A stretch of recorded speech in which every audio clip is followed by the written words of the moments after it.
Chapter 39. A tip from an unexpected source. Godric, I need your help, Salazar said as he burst into their new common room. Hermione, Neville, Blaise, Fred, and George all jumped up as he entered, and glanced at him nervously.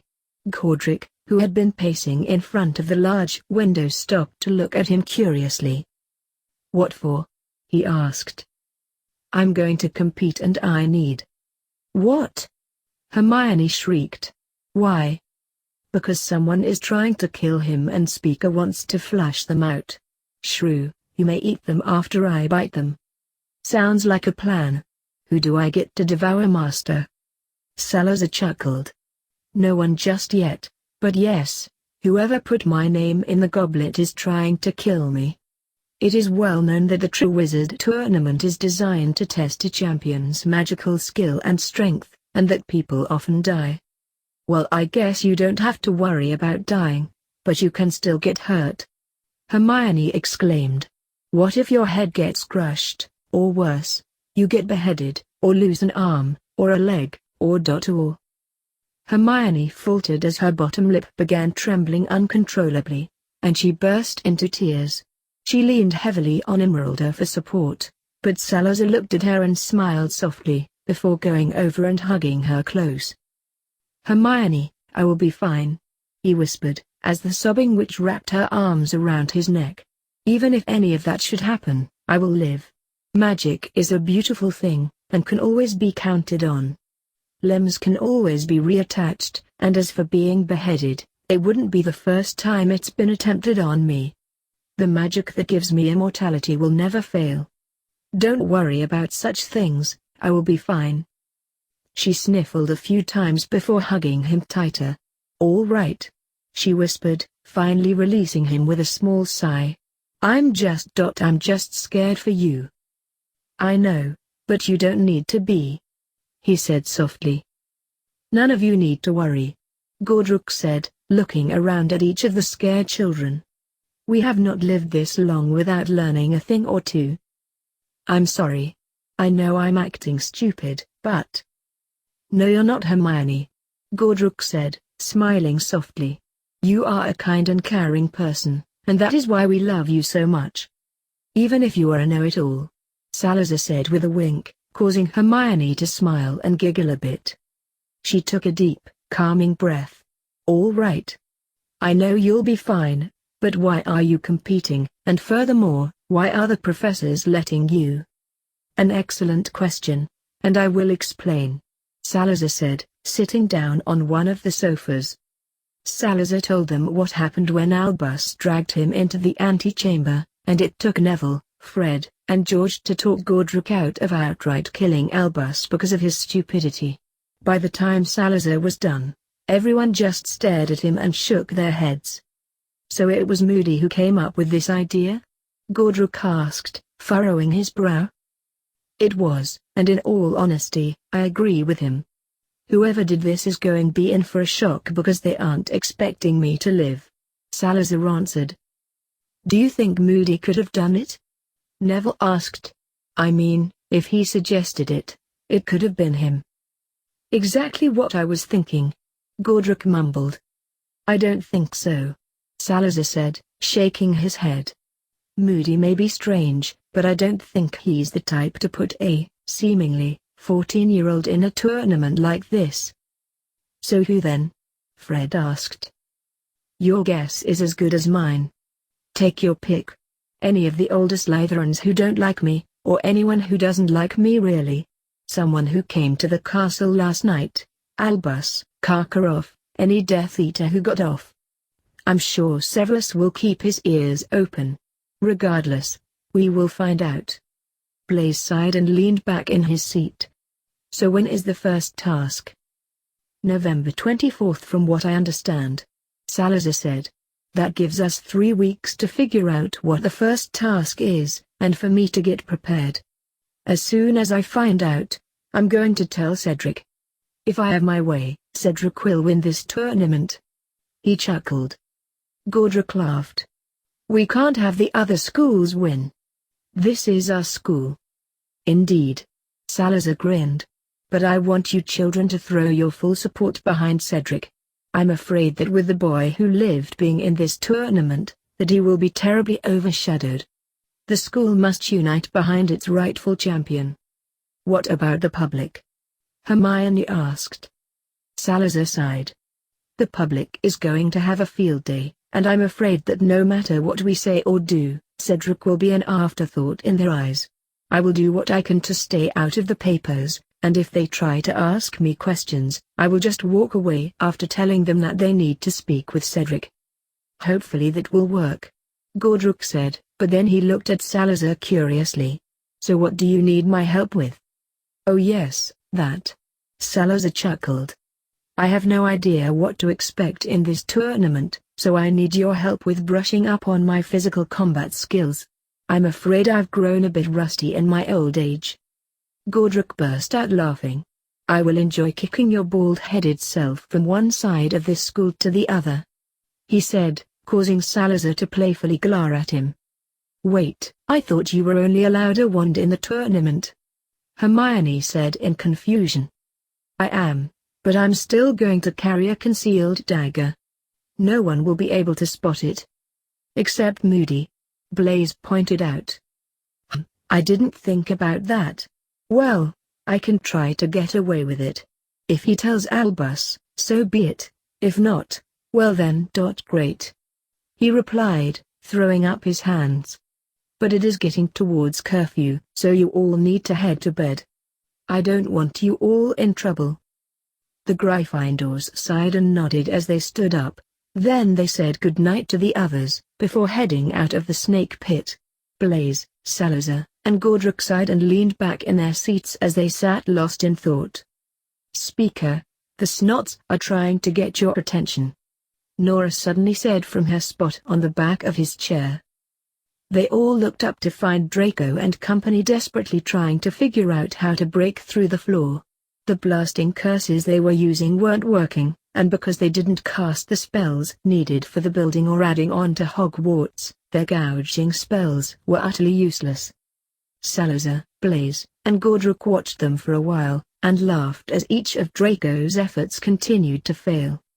Master, would you like me to take care of the problem? Emeralda asked, as Draco began stomping on the floor, sealing and yelling in frustration. Pansy and the others quickly followed suit, and Salazar just laughed as Montague tried another gouging spell. Do what you must, my dear. I'm afraid they will hurt themselves if they keep doing that. With pleasure, she replied in a silky tone. She threw her head against the ceiling floor, causing it to shake violently. Several students shrieked, but since they were right above Emeralda, Draco and the others went crashing to the floor. They picked themselves up and glared at Salazar before stomping off to go sulk in a far corner of the common room. Well, Shrew, it seems you are good for something, Nora said in an approving tone as she slithered over to her. With your strength and my deadly venom, we could make a good team. Fishbait, I really do find you and your delusions amusing, but I do have to agree with you on a part of what you said. Thank you, Nora replied, causing Salazar, Blaise, and Godric to snort. Now, I must warn you about a certain haughty feather duster named Pigeon. She is a ruthless animal that takes great pleasure in teasing me, but she belongs to Speaker, so we can't eat her.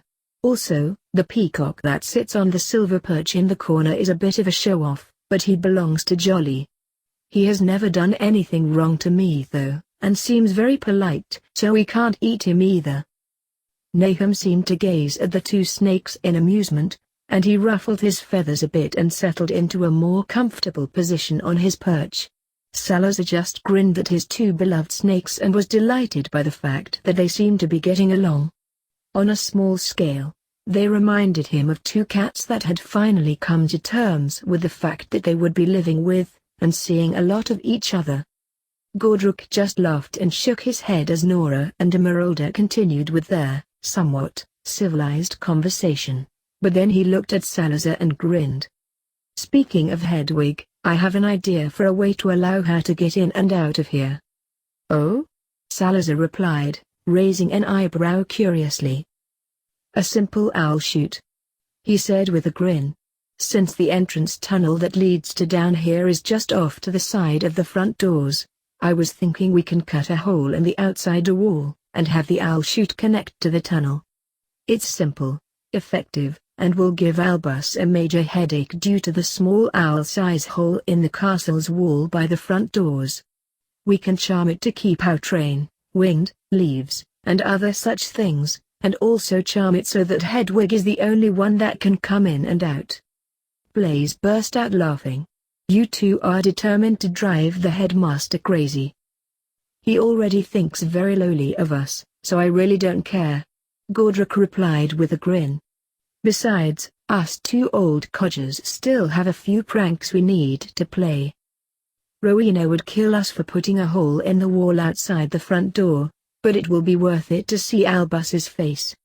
Besides, it's only for a few days and then we will charm it to look like solid stone. Hedwig will still be able to come through it though. Salazar laughed. I'm not going anywhere near it, Blaze said, standing up and stretching. You're a Slytherin, so I wouldn't expect you to. Godric laughed. Self-preservation and all. And what am I? Chopped sushi? Salazar asked with a grin. Old enough to know better. Godric answered. Blaze snorted. But Gordy, you're aggravating and old enough to know better. Godric pretended to look hurt, but Salazar laughed. He was born that way, Blaze. Don't you know that being aggravating is a key trait for being a Gryffindor? Shut up, Salazar. Godric snorted. Blaze laughed loudly. Well, I'm going to bed, so I'll leave you to plan your next headache for the headmaster, Blaze said with a grin. We can work on that later. Right now I'm tired, so I think I'll follow your example, Salazar said as he tried to stifle a yawn. Why can't we get started on it tonight? Godric pouted, but then he chuckled. Seriously, I agree. We can work on it this week. I'm going to bed. Salazar and Blaze laughed, but they all said good night at that point, and headed off to bed.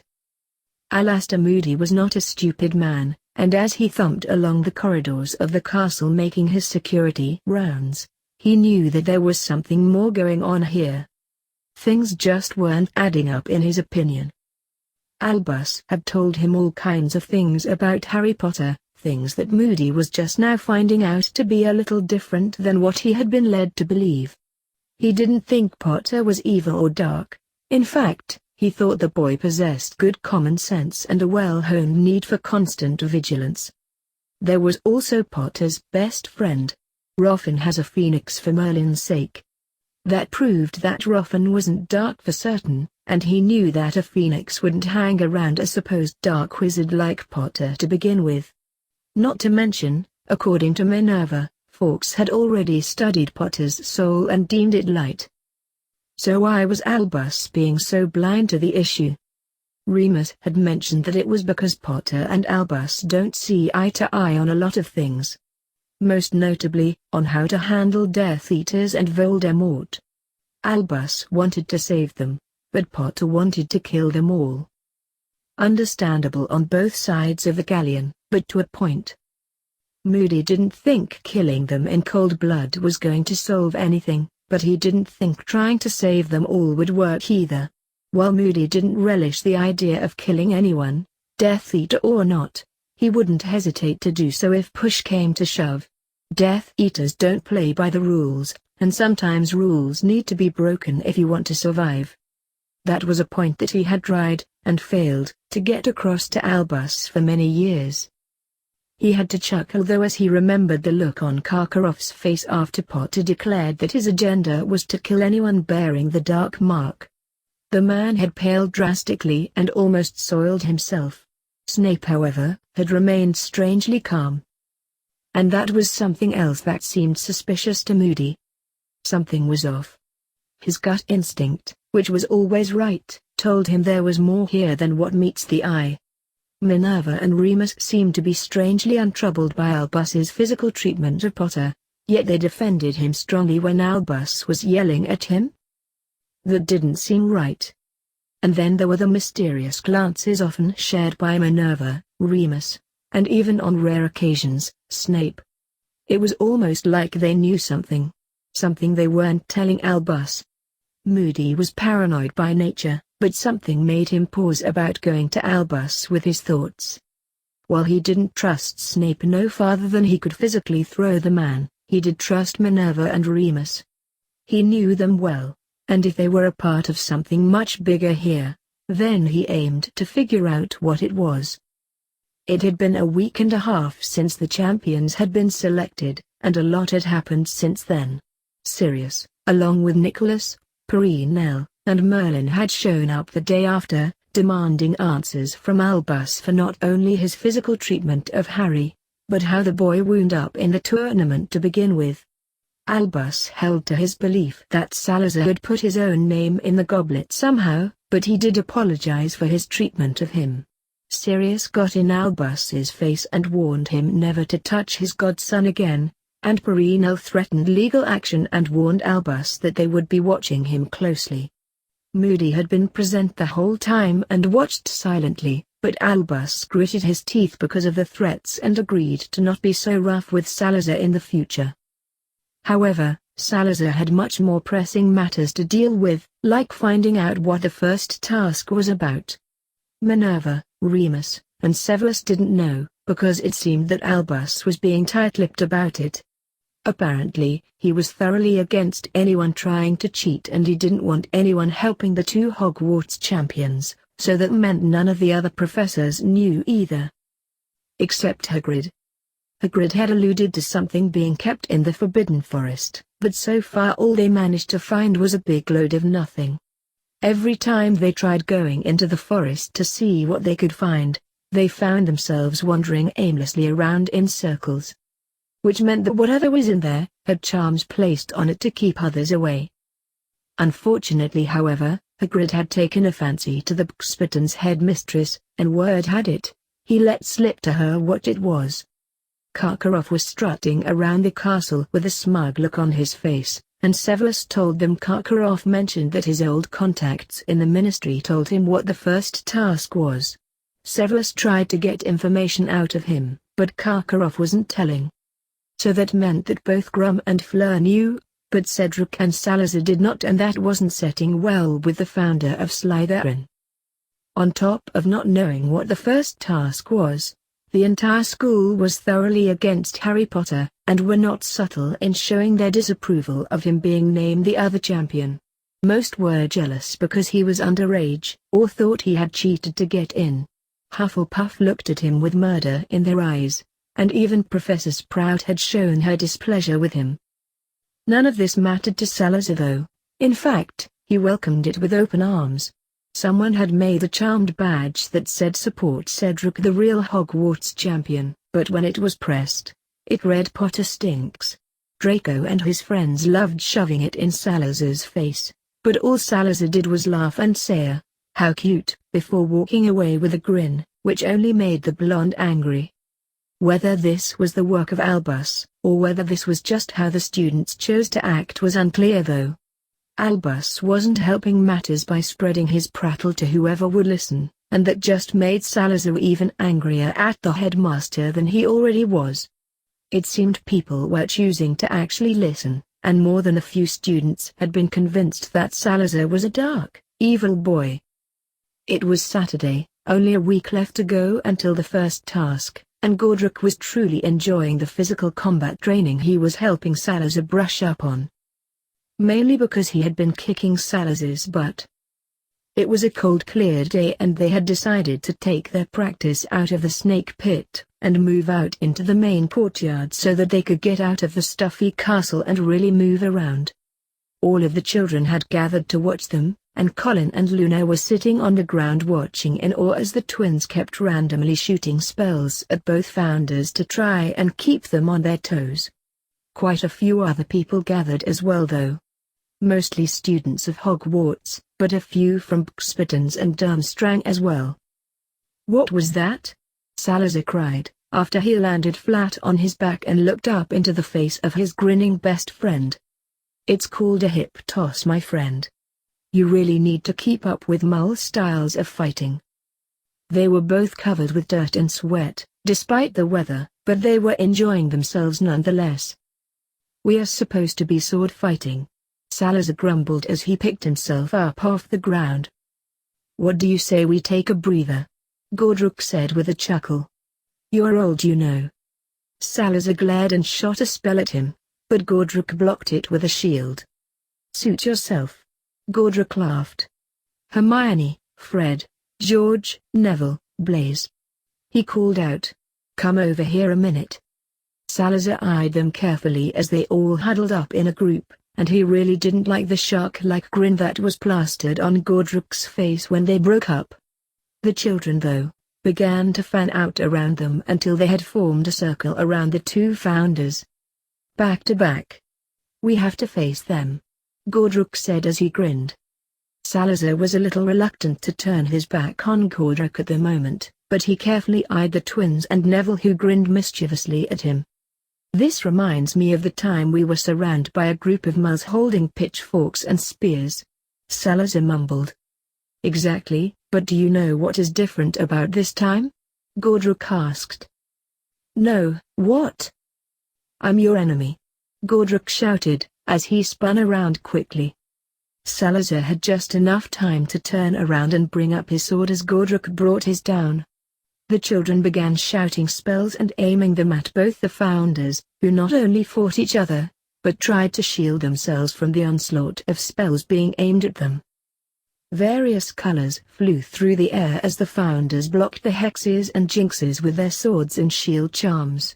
Gordruk tried to grab a hold of Salazar and hip-toss him again, but Salazar had learned his lesson, and sidestepped him. Clangs, bangs, clongs, and small booms could be heard as the metal swords connected and the spells hit the shield charms.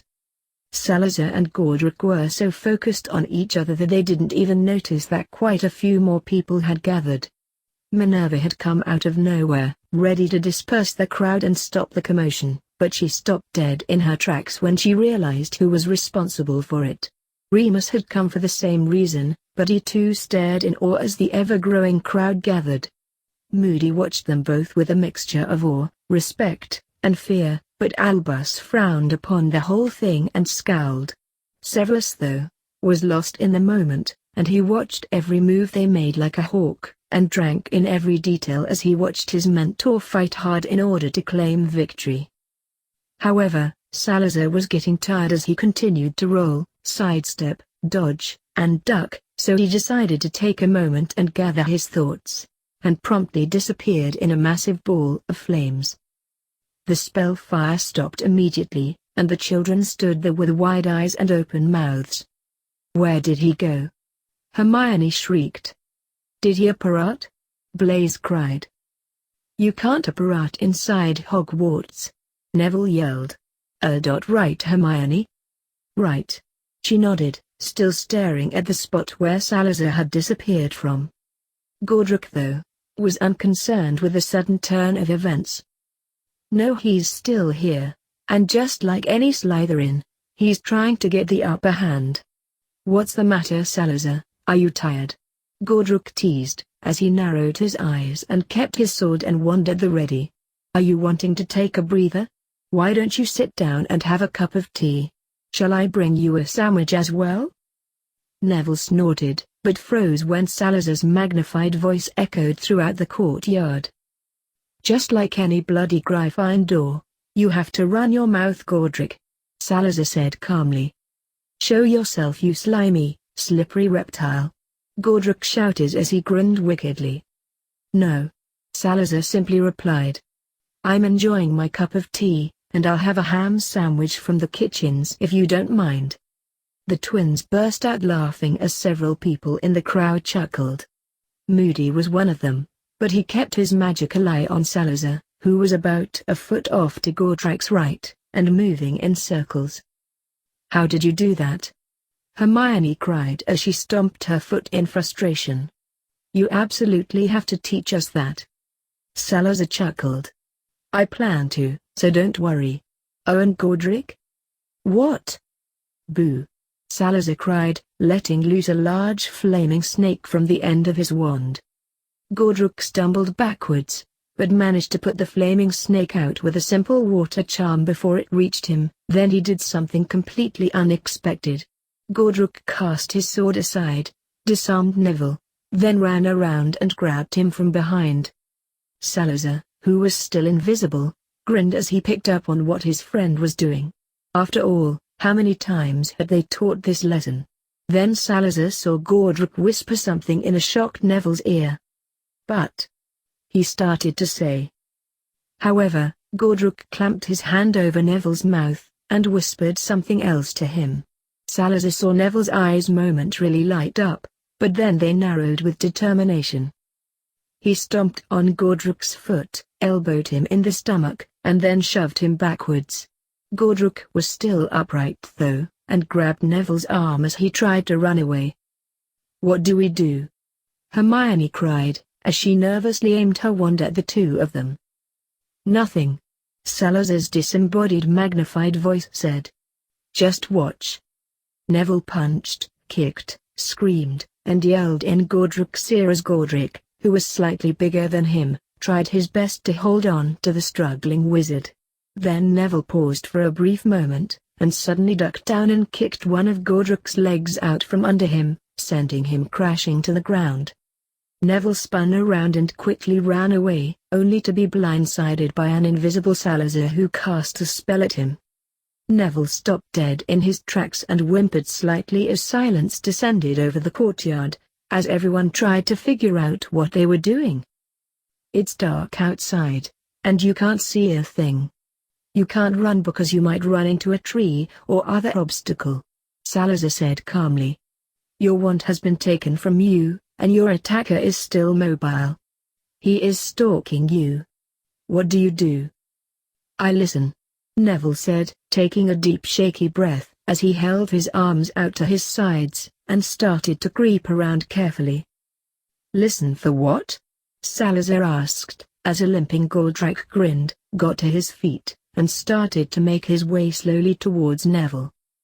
"His footsteps," he answered. And? And. His face scrunched up in concentration, but he shook his head. "You just got finished beating the snot out of him, so he is breathing heavily," he cried suddenly.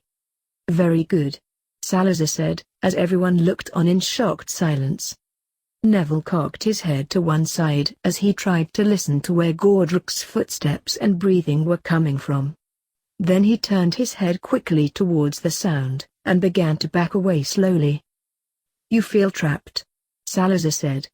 "You start to panic because you trip and fall," he said, casting a tripping jinx at Neville, who fell down with a small yelp. "He heard you cry out, and he is coming at you. You hold your right hand straight out in front of you," Salazar said, and Neville did. "You feel the panic well up inside you. You wish you had your wand, but you don't, and he's there. He's there," Salazar shouted. "He's right in front of you. He's reaching out to you." "Stupefy!" Neville screamed with everything he had in him. A red light flew out of his outstretched hand, and Godric landed at Neville's feet in an unconscious heap. Every jaw dropped open in shock, before a cheer erupted around the courtyard. Salazar reversed his disillusionment charm, cancelled the voice-amplifying charm, and grinned at Neville as he also cancelled the blinding hex he placed on the young lad. Neville's eyes widened in shock as he saw Godric laying at his feet, but then he grinned at Salazar. "I did Wandless magic," he cried. "Yes you did," he said with an approving nod. "And very well I might add." He revived Godric, who needed a moment to get his wits about him, but then he also grinned at Neville. "If I could get away with awarding you points, I would," he said, as he shook Neville's hand. "You did excellent." "Thanks," he exclaimed as he beamed at both of them. 20 points to Gryffindor, Mr. Longbottom," Minerva said, as she looked on in pride. "And 20 points to Slytherin, Mr. Ruffin and Mr. Potter," she added. "Now, perhaps you both could teach me how to do that." Godric grinned as Salazar burst out laughing. "Just passing on what Mr. Flamel and Mr. Nilrem taught me," he said, shrugging his shoulders. Well done, Longbottom, Moody said, thumping his way over towards them. And you too, Potter and Ruffin. Have any of you ever thought about becoming an era?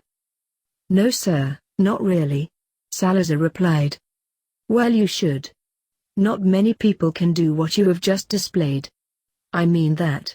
Longbottom, you just learned a valuable lesson.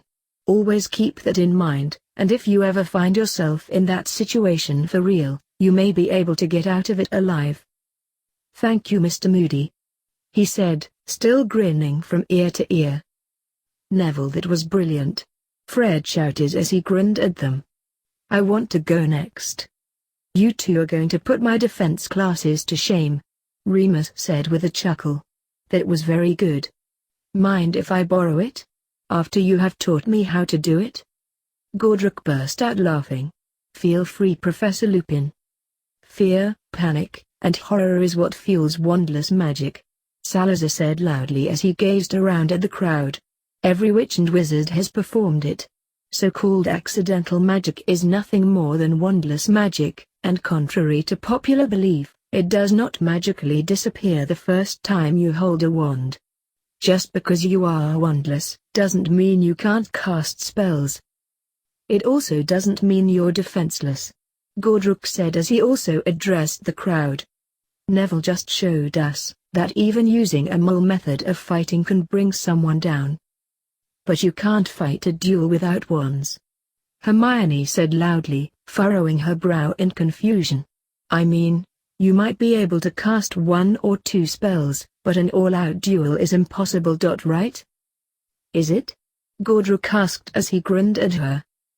It takes practice, lots and lots of practice, but yes, you can have an all-out duel with no wands, Salazar said.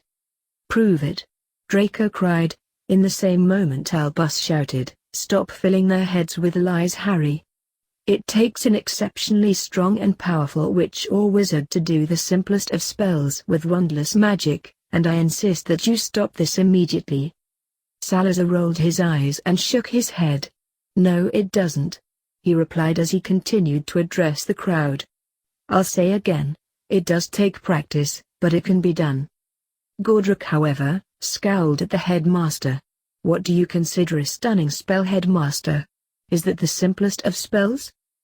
Albus glared at Godric as he approached the group. This is what I'm talking about. You show off your abilities to others. I was teaching them what has been taught to me, you old goat, Salazar shouted. Surely an educator such as yourself can see that. By showing off. No, Gordy was helping me learn physical combat skills because I don't know what to expect from this bloody tournament, Salazar said as he glared at Albus. Then we just happened to turn it into a teaching lesson. You are cheating then? Albus asked with a smirk. Because you can't ask for help from anyone. I didn't want to be in this damn thing to begin with, Salazar bellowed. So help me, Albus, you are trying my patience. You're a liar, Harry. You're a spoiled, arrogant, little boy who takes pleasures in showing off and displaying what you can do. You love the attention, Albus said, glaring at him. Salazar gritted his teeth, but took a large, calming breath. Godric, we need to go. Now, he said. Yep, because the day you start acting like a Gryffindor is the day the world goes to hell. Let's go, Godric replied, grabbing Salazar's arm and steering him away. Minerva glared at Albus as Godric and Salazar walked away, with most of the children following after them. Why can't you just leave well enough alone? She asked. They were doing just fine, and if I may say so. No, you may not say so, Minerva, Albus said, cutting her off as he scowled. They are teaching foolish ideas and notions. It is not good for the rest of the students. I cannot wait for the day Mr. Potter throws you out of this school on your bum, Albus, and that day cannot come soon enough as far as I'm concerned, she said with a huff, as she turned sharply and stalked away with Remus following in her footsteps. I think you're wrong, Albus, Moody said. The boys actually made some good points and gave a good demonstration. Personally, I've never seen anything like that. But whatever works. Longbottom cast a Wandless stunner. "Can you say that you have ever done that?" he asked, raising an eyebrow at Albus, before walking away. Albus watched one of his oldest friends walk away and he shook his head. "You all don't know what I know about Harry," he mumbled, just before someone hit him with a spell that turned him into a goat. He stood stock still for a moment, before letting loud bar and bounding away, much to the amusement of the few remaining students that had been standing around. Minerva finally found him 2 days later wandering the grounds and half frozen. She transfigured him back to his normal form and took him to Poppy, who simply gave him a pepper-up potion and sent him on his way. Albus tried to accuse Salazar of doing it, but Salazar swore an oath saying it wasn't him. It was actually Fred and George, but neither of the founders knew that, and the twins had decided to keep it their own little secret. "Hey Potter, can I talk to you a minute?" Ron asked quietly as they exited their first period charms class. Salazar quirked an eyebrow at the boy, but he nodded and followed him to a quiet corner of the corridor, which was quickly filling with other students. "Is everything okay?" Salazar asked. Ron's ears turned pink and he nodded slightly as he shuffled his feet. "Yeah, but I have something that want to tell you," he said, taking a deep breath. "I don't know if Fred and George have told you this yet, but this morning at breakfast we received a letter from our brother Charlie. He works with dragons in Romania, and said that he will be at Hogwarts for the first task. He also mentioned that the first task is dragons. He didn't say exactly what it was all about, but he said it involved dragons." Salazar stared at the boy, hoping to Merlin that this was some sort of prank thought up by the twins. "Are you sure?" Salazar whispered in horror. "Yeah." Ron nodded.